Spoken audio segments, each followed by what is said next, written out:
नमस्कार।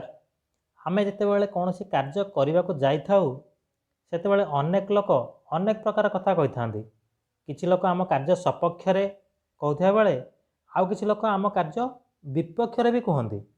सपक्ष कहूथिबा लोकन कथा आमको जेतिकी उत्साहित कर न थाए, विपक्ष कहूथिबा लोकन कथा आमको बेसी मर्माहत करिथाए और आमे से विपक्ष लोकन कथारे पड़ी आम कार्यरू आमे ओहरी जाऊ, जद्वारा कि आमे करुथिबा कार्य द्वारा उपकृत होउथिबा लोक माने मध्य निराश होती।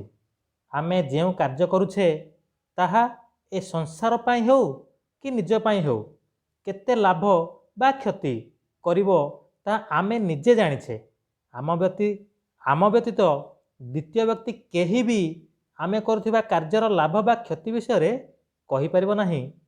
आमे जेउ कार्य करुछे ताहा आमर हेउ बा ए संसार हेउ कहार हेले तो उपकार करुछि बोली तो आमे से कार्य करुछे ना। निजर क्षति करने को किए बा कहीं चाहिए।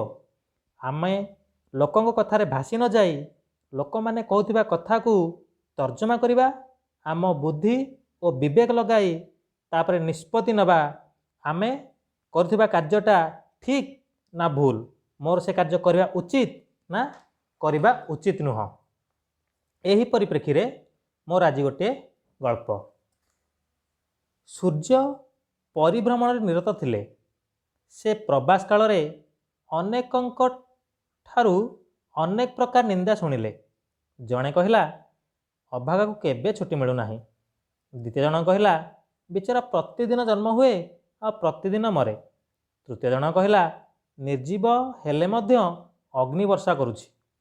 चतुर्थ जन कहला कौन सी बड़ अपराधर दंड भोग करुछि।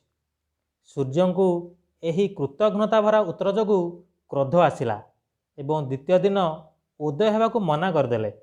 सूर्य पत्नी रुषिबार कारण जानिया परे हसिबाकू लागिले आ कहिले टेलार आघात रे घड़ा भांगी जाए किंतु टेला समुद्र रे पड़ी तार गर्भरे विलीन हो जाए।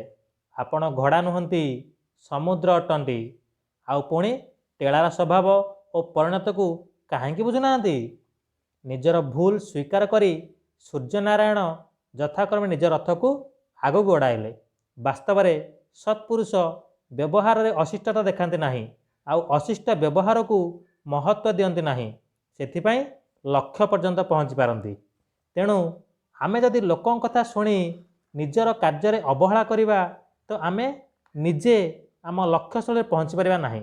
शेष में आमे आमर क्षति करने सह अन्यर भी क्षति करार संभावना को एड़ाई दि जाई न पारे।